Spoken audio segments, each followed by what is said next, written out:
Class 11-এর অ্যাকাউন্টেন্সিতে আমরা depreciation chapter start করেছিলাম। আগের ভিডিওতে আমরা ডেপ্রিসিয়েশনের থিওরিটিক্যাল কোয়েশ্চেনগুলো নিয়ে আলোচনা করেছিলাম। আজকে ডেপ্রিসিয়েশনের যে দুটো মেথড আমাদের সিলেবাসে আছে, অর্থাৎ স্ট্রেট লাইন মেথড আর রিডিউসিং ব্যালেন্স মেথড, তার প্রথম মেথড নিয়ে আলোচনা করব। অর্থাৎ আজকে আমাদের ডেপ্রিসিয়েশনের পার্ট 2 ভিডিওর আলোচ্য বিষয় হলো স্ট্রেট লাইন মেথড বা ফিক্সড ইনস্টলমেন্ট মেথড। তাহলে আমরা দেখে নিই যে স্ট্রেট লাইন মেথড বা ফিক্সড ইনস্টলমেন্ট মেথড বলতে কি বোঝো বা কিভাবে ক্যালকুলেশন হয়ে থাকে। Under this method, the estimated scrap value আমরা আগের দিন থিওরিটিক্যাল পার্টে পড়েছি যে স্ক্র্যাপ ভ্যালু মানে কোনো জিনিস, কোনো মেশিনারি বা তার এস্টিমেটেড লাইফ যতটা আছে সেই লাইফের পরে যে দামে বিক্রি করা হয় তাকে স্ক্র্যাপ ভ্যালু বলে। The estimated scrap value is deducted from the purchase price of the asset, মানে অ্যাসেটের যা পারচেস প্রাইস সেখান থেকে স্ক্র্যাপ ভ্যালুটা বাদ দিয়ে দেওয়া হয়। The difference between the cost of the asset and it's estimated scrap value, অর্থাৎ যে ডিফারেন্সটা হলো, অর্থাৎ ডিডাক্ট করার পর যে ডিফারেন্সটা হলো সেই ডিফারেন্সটা is divided by the estimated useful life of the asset, যা এটার ইউজফুল লাইফ সেইটা দিয়ে ডিভাইড করা হয়। This is the annual value of depreciation, the same amount each year. Fixed installment method বা straight line method মানে হচ্ছে প্রত্যেক বছর সেম অ্যামাউন্টের ডেপ্রিসিয়েশনই চার্জ করা হয়ে থাকে। তাহলে এই যে আমি বললাম, এই পুরো কনসেপ্টটার একটা ফর্মুলার আকারে যদি আমি প্রকাশ করি তাহলে সেটা কিভাবে হবে না, annual depreciation is equal to cost of asset minus estimated scrap value, যা এস্টিমেটেড স্ক্র্যাপ ভ্যালু থাকবে, divided by estimated economic life.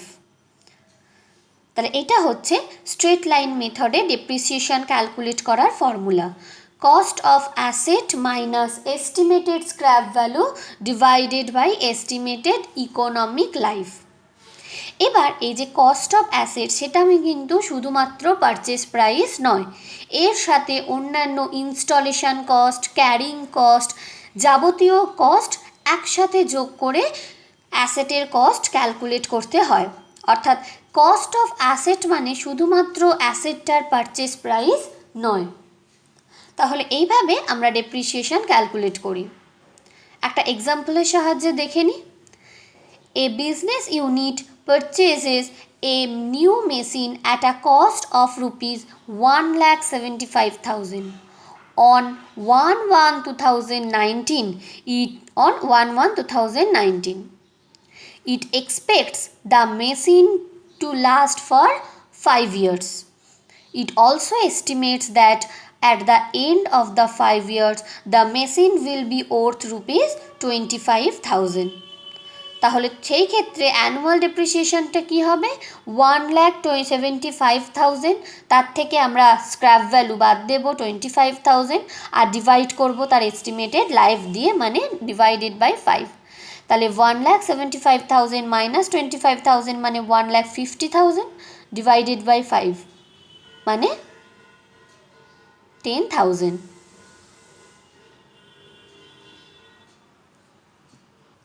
মানে হচ্ছে 30,000 আমরা ক্যালকুলেট করে নিলাম, নিয়ে এইভাবে আমরা ডেপ্রিসিয়েশনটা বার করে নিতে পারি।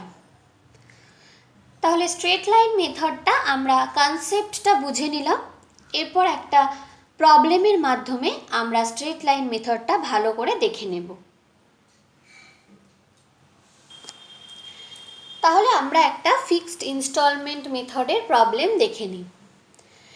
A trade purchased a machine on 1/1/2016 at a cost of rupees 50,000. The scrap value of the machine is rupees 5,000 and its life 5 years. The installation cost was rupees 5,000. On 1/1/2018, the machine was sold for ₹30,000।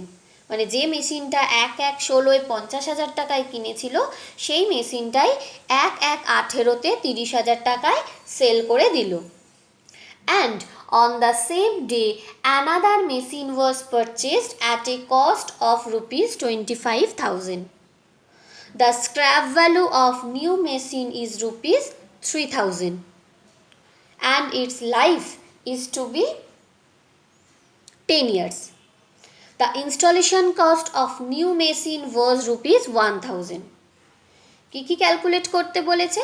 Show the machinery account and depreciation account for the year 2016, 17 and 18 under straight line method. তাহলে এই একটা fixed ইনস্টলমেন্টের method, যেখান থেকে আমাদের 3 বছরের অর্থাৎ 2016, 17 আর 18 3 ইয়ার্সের machinery account and depreciation account calculate করতে হবে। তাহলে প্রথমে আমরা মেশিনারি অ্যাকাউন্টটা দেখে নিই। অ্যাকাউন্ট ক্যালকুলেট করতে হবে, মানে অ্যাকাউন্ট করতে হবে, তার মানে প্রপার আমাদের লেজারের ছক টানতে হবে। তাহলে উপরে আমরা সেমভাবে লিখে নিয়েছি ইন দ্য বুকস অফ, তার নিচে machinery account, date particular JF amount, আবার date particular JF amount, debit credit. আমরা প্রপার লেজারের ছকটা টেনে নেব। এরপরে দেখি আমরা প্রথম বলেছিল 1/1/2016 একটা মেশিন কিনেছিল 50,000 টাকায়।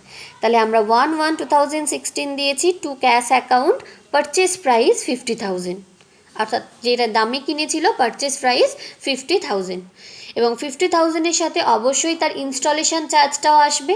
তাহলে ইনস্টলেশন চার্জও ছিল 5,000 সেম ডেটে, তাই আমি to cash account installation cost 5,000।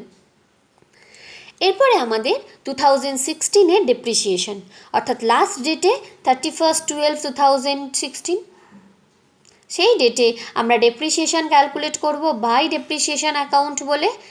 আমরা ওয়ার্কিংসে এটা দেখিয়েছি, W1 ওয়ার্কিংসে আমরা এই ডেপ্রিসিয়েশনটা দেখিয়েছি। তাহলে ওয়ার্কিংসটা দেখে নিই। দেখো ডেপ্রিসিয়েশন ফর 2016 আর 17, কারণ 2 বছরেরই সেম হবে, আমি 17টা পরে বলবো, আগে 16টা দেখে নাও। তাহলে depreciation is equal to cost of asset minus estimated scrap value divided by estimated economic life. তাহলে কস্ট কত ছিল? 50,000, তার সাথে ইনস্টলেশন চার্জ যোগ হচ্ছে 5,000, তাহলে টোটাল 55,000, এবং তার থেকে লেস স্ক্র্যাপ ভ্যালু 5,000, মানে আবার 50,000 divided by estimated economic life 5। তাহলে আমরা ক্যালকুলেট করে দেখো কত পেলাম, 10,000। তাহলে এই 10,000টাই হচ্ছে ডেপ্রিসিয়েশন। তাহলে এইভাবে আমরা ওয়ার্কিংসে ডেপ্রিসিয়েশন ক্যালকুলেট করে আমরা আমাদের অঙ্কে বসাবো। তাহলে এই ডেপ্রিসিয়েশনটা আমি 10,000 বসিয়েছি। এরপর আমরা ব্যালেন্স করে নেব। 55,000 টোটাল, এখানে 10,000 ডেপ্রিসিয়েশন, তাহলে আমাদের বাই ব্যালেন্স সিডি হয়েছে 45,000। এই 45,000টাকে আমি নেক্সট ইয়ারের ফার্স্ট ডেট অর্থাৎ 1/1/17-এ টু ব্যালেন্স বিডি করেছি। To balance BD 45,000। Second year 17-এও ফুল ইয়ার ধরে আমাদের মেশিনারিটা বিজনেসে ছিল, অর্থাৎ 18 1 জানুয়ারি 2018-এ সেল করেছে, তার মানে 2017-এও ফুল ইয়ারে আমাদের মেশিনারিটা আমাদের কাছেই ছিল। তাহলে সেক্ষেত্রেও আমাদের ডেপ্রিসিয়েশন সেমই হবে 10,000, অর্থাৎ ফুল ইয়ারের ডেপ্রিসিয়েশন। তাহলে এটাও আমরা ওয়ার্কিংস 1 দিয়েই 10,000 লিখেছি, এবং তারপর সেখানে আমরা ব্যালেন্স করে নিয়েছি 45,000 total, by balance c d 35,000, total হচ্ছে আমাদের 45,000। সেই সিডিটা আমরা বিডি করে নিয়েছি 35,000। এবার 1/1/18-এ অর্থাৎ 1 জানুয়ারি 2018 দুটো জিনিস ঘটেছে। ফার্স্ট, একটা নতুন মেশিন কিনেছে, এবং সেকেন্ড, একটা নতুন মেশিন ওই মেশিনটাই সেল করেছে। তাহলে আগে প্রথমে দেখে নিই যে মেশিনটা কিনেছে সেটা কি হবে। দেখো 1/1/18-এ another machine was purchased at a cost 25,000 আর যার ইনস্টলেশন চার্জ ছিল 1,000, তাহলে সেইটা আমরা 1,118-এ টু ক্যাশ অ্যাকাউন্ট বলে একসাথেও করে দিতে পারি। আমরা এইভাবে আলাদা আলাদা করেও করতে পারি, এভাবে একসাথেও যোগ করে দেখিয়ে দিতে পারি। তাহলে টু ক্যাশ অ্যাকাউন্ট বলে 25,000 প্লাস 1,000 মানে 26,000। এবার সেমভাবে ওই সেম ডেটে অর্থাৎ 1/18-তেই 1/18-তে একটা ওই নতুন মেশিন মানে পুরনো যে মেশিনটা যেটা 1/16-এ কিনেছিল সেটা সেল করেছে কত দামে দেখো বলে দিয়েছে, the machine was sold for ₹30,000। তাহলে সেই সেল প্রসিডটা আসবে, আমাদের সেল করলেও ক্যাশ দিয়েই সেল করেছে, তাহলে বাই ক্যাশ অ্যাকাউন্ট ব্র্যাকেটে আমরা লিখে নেব সেল প্রসিডস বলে এখানে 30,000, by cash account sale proceeds 30,000। তাহলে এইটুকু হলো। এরপর আমাদের এখানে দুটো জিনিস ক্যালকুলেট করতে হবে। একটা হচ্ছে এই যে নতুন মেশিনটা কিনলো তার ডেপ্রিসিয়েশন। দেখো মেশিনটার পারচেস প্রাইস ছিল 25,000, তার স্ক্র্যাপ ভ্যালু ছিল 3,000 আর তার ইনস্টলেশন কস্ট ছিল 1,000 আর এস্টিমেটেড লাইফ 10 ইয়ার্স। তাহলে এইটা দিয়ে আমরা সেমভাবে ডেপ্রিসিয়েশন ক্যালকুলেট করে নেব। এবং আরও একটা জিনিস ক্যালকুলেট করতে হবে, সেটা হচ্ছে এই যে মেশিনটা আমি বিক্রি করলাম সেটা প্রফিটে সেল করলাম না লসে সেল করলাম, অর্থাৎ by profit and loss account বলে আমাদের প্রফিট হবে না লস হবে। যদি লস হয় তাহলে এদিকে আসে, আর যদি প্রফিট হয় তাহলে আমাদের ডেবিট দিকে আসবে। তো সেটা আমরা ওয়ার্কিংসে ক্যালকুলেট করে নেব। তাহলে এই দুটোর ক্যালকুলেশন আমরা ওয়ার্কিংসটা আগে দেখে নিই। তাহলে আগে আমরা 2018 সালে ডেপ্রিসিয়েশনটা দেখে নেব। দেখো ফার্স্ট যে মেশিনারিটা কিনেছে সেটা 1 জানুয়ারি সেল হয়ে গেছে, তাহলে ওই মেশিনটা আর আমার 2018 সালে বিজনেসে নেই। তাহলে 2018 সালে ওই মেশিনের ডেপ্রিসিয়েশন ক্যালকুলেট হবে না, কারণ যে মেশিনটা আমার সেলই হয়ে গেছে আমার বিজনেসে আর নেই, সেই মেশিনটার আর ডেপ্রিসিয়েশন ক্যালকুলেট হবে না। কোন মেশিনটার হবে? নতুন যে মেশিনটা কিনেছে, অর্থাৎ 1 জানুয়ারি 2018-য় নতুন যে মেশিনারিটা কিনেছে সেই মেশিনারি ডেপ্রিসিয়েশন আমরা ক্যালকুলেট করব। কস্ট পারচেস প্রাইস ছিল 25,000, 1,000 হচ্ছে ইনস্টলেশন চার্জ আর তার থেকে আমরা লেস করছি স্ক্র্যাপ ভ্যালু 3,000 আর ডিভাইডেড বাই এস্টিমেটেড লাইফ 10। তাহলে 26,000 থেকে 3,000 বাদ মাইনাস করলে 23,000 ডিভাইডেড বাই 10 মানে 2,300। এই 2,300টা হচ্ছে 2018 সালের ডেপ্রিসিয়েশন।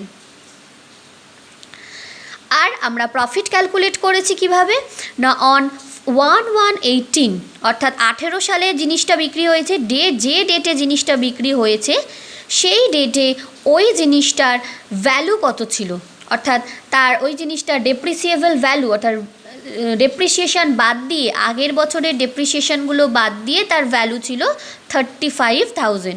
দেখো তোমরা অঙ্কে লক্ষ্য করবে আমাদের লাস্ট ব্যালেন্স বিডিটা হয়েছে মানে 1/1/2018-য় টু ব্যালেন্স বিডিটা হয়েছে 35,000, তাহলে ওটাই তার ডেপ্রিসিয়েবল ভ্যালু অন 1/1/18 35,000। সেখান থেকে আমি সেল ভ্যালুটা বাদ দিয়েছি, তাহলে সেল কত টাকায় হয়েছিল 30,000। তাহলে দেখো যেটার ভ্যালু হয়েছিল তো 35,000 টাকা সেটাই তোমার 30,000 টাকায় বিক্রি হয়েছে, তাহলে 5,000 লস হয়েছে। তাহলে loss on sale of machinery 5,000। তাহলে আমরা এই যে ডেপ্রিসিয়েশন 2,300 আর লস হলে 2,500 লস হলো যেটা সেটা আমরা আমাদের ডেপ্রিসিয়েশন মেশিনারি অ্যাকাউন্টে বসিয়ে দেব। তাহলে সেটাই আমরা বসিয়ে দিয়েছি। দেখো 31/12/2018-য় to profit and loss account, যেটা আমাদের লস হয়েছে তাই আমাদের ক্রেডিট দিকে বসেছে, যদি প্রফিট হতো তাহলে আমরা এটা ডেবিট দিকে বসাতাম 5,000 আর ডেপ্রিসিয়েশন হয়েছে 2,300। তাহলে এগুলো আমরা বসিয়ে দিয়ে এরপর আমরা ব্যালেন্স ক্যালকুলেট করে নেব যে আমরা লাস্ট ডেট অর্থাৎ 31/12/18-তেই বাই ব্যালেন্স সিডি 23,300 অর্থাৎ আমরা এই দিকটা আগে যোগ করেছি 61,000 হয়েছে, ডিফারেন্সটা হচ্ছে আমাদের 23,700। এই ব্যালেন্স সিডিটাই আমরা পরের ডেটে অর্থাৎ 1/1/19-এ পরের ডেটে টু ব্যালেন্স বিডি করেছি। এইভাবে আমরা মেশিনারি অ্যাকাউন্ট করে থাকি। স্ট্রেট লাইন মেথডে এইভাবে আমরা ডেপ্রিসিয়েশন ক্যালকুলেট করে থাকি, অর্থাৎ কোন ডেটে মেশিনটা কিনছে এবং কোন ডেটে মেশিনারিটা সেল হচ্ছে, এই দুটো ডেট খুব ইম্পর্টেন্ট। তাহলে আমরা মেশিনারি অ্যাকাউন্ট দেখে নিলাম, এরপর আমরা ডেপ্রিসিয়েশন অ্যাকাউন্টটা একটু দেখে নেব। ডেপ্রিসিয়েশন অ্যাকাউন্ট আমরা সেমভাবে লেজারের ছক টেনেছি, যেমন লেজারের ছক হয়, এবং উপরে যেহেতু ইন দ্য বুকস অফটা মেশিনারি অ্যাকাউন্টের আগে একবারই লিখব, তাই এখানে আর লিখিনি, এখানে জাস্ট ডেপ্রিসিয়েশন অ্যাকাউন্ট লিখেছি। আমরা তিনটে ইয়ারে তিনটে ডেপ্রিসিয়েশন মেশিনারি অ্যাকাউন্টে লিখেছি, তার ডাবল এন্ট্রি সিস্টেম অনুযায়ী আর একটা সাইড আমাদের ডেপ্রিসিয়েশন অ্যাকাউন্টে আসা উচিত, তো সেই ডেপ্রিসিয়েশন অ্যাকাউন্টগুলোই আমরা এখানে এনেছি। দেখো 31/12/16 মেশিনারি অ্যাকাউন্টে একটা বাই ডেপ্রিসিয়েশন বলে ছিল, তো সেটাই আমরা 31/12/16 টু মেশিনারি অ্যাকাউন্ট বলে 10,000 এনেছি, এবং সেই ডেপ্রিসিয়েশন অ্যাকাউন্টটা কী দিয়ে ক্লোজ হয়? প্রফিট অ্যান্ড লস দিয়ে। তাহলে আমরা 31/12/16 by profit and loss account 10,000 বলে 2016 অ্যাকাউন্টটা ক্লোজ করেছি। 17-এও সেম, আমাদের টু মেশিনারি অ্যাকাউন্ট 10,000 এবং 31/12/2017 আমরা এটাকে প্রফিট অ্যান্ড লস দিয়ে ক্লোজ করেছি। আর 18-এ আমাদের মেশিনারি অ্যাকাউন্টে ডেপ্রিসিয়েশন কত হয়েছিল? 2,300, সেটাই আমরা টু মেশিনারি অ্যাকাউন্ট বলে ডেপ্রিসিয়েশন অ্যাকাউন্টে আনবো এবং বাই প্রফিট অ্যান্ড লস বলে সেটাকে ক্লোজ করব। তাহলে এইভাবে আমরা টোটাল একটা ডেপ্রিসিয়েশনের অ্যাকাউন্ট করে থাকি। যদি মেশিনারি অ্যাকাউন্ট আর ডেপ্রিসিয়েশন অ্যাকাউন্ট দুটোই ক্যালকুলেট করতে দেয়, তাহলে আমরা এইভাবে ক্যালকুলেট করব। তাহলে ফিক্সড ইনস্টলমেন্ট মেথডটা আমরা দেখে নিলাম, এরপর আমরা রিডিউসিং ব্যালেন্স মেথডের কনসেপ্টটা আজকে একটু জেনে নেব। নেক্সট ডেতে আমরা তার প্রবলেম নিয়ে আলোচনা করব। Diminishing balance method or reducing balance method.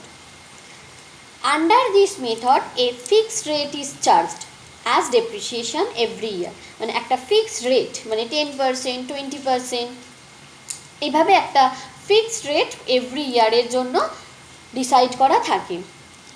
On the reducing balance of the asset, reducing ব্যালেন্সের ওপর, অর্থাৎ ফার্স্ট ইয়ারের ডেপ্রিসিয়েশন মাইনাস করার পর যে ভ্যালুটা পড়ে থাকবে সেকেন্ড ইয়ারে তার ওপর ডেপ্রিসিয়েশন চার্জ হয়।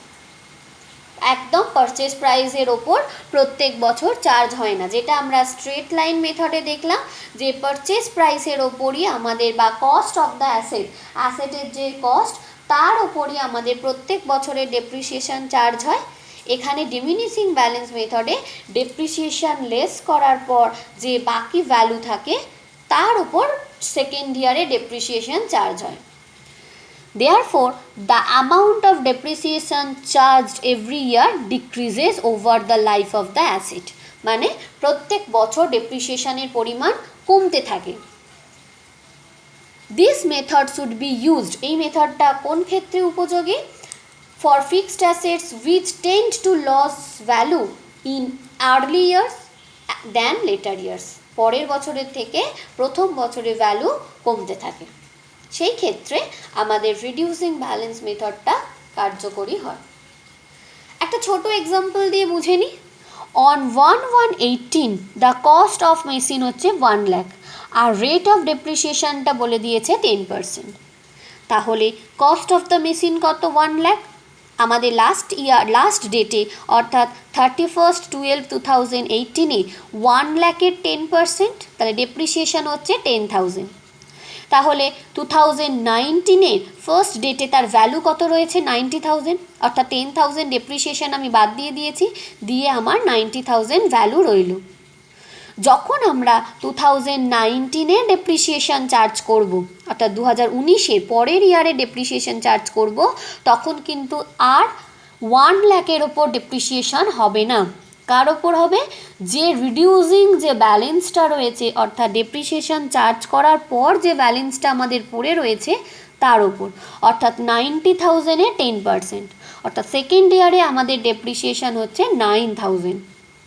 সেমভাবে আমাদের 2020 ফার্স্ট জানুয়ারি আমাদের ডেপ্রিসিয়েশন, আমাদের ভ্যালুটা কত রইল মেশিনারির? 81,000।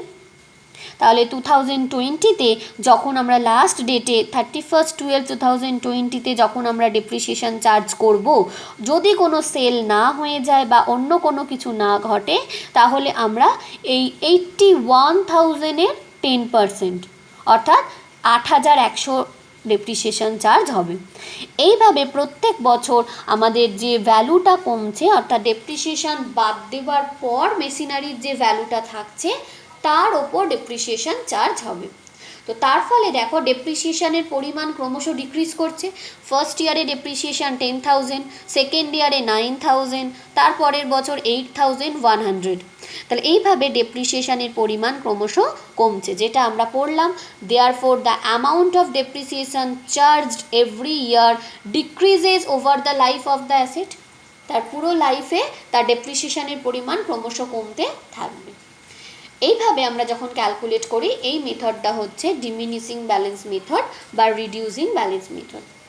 এই মেথড রিলেটেড ভালো ভালো কিছু অঙ্ক আছে, কিছু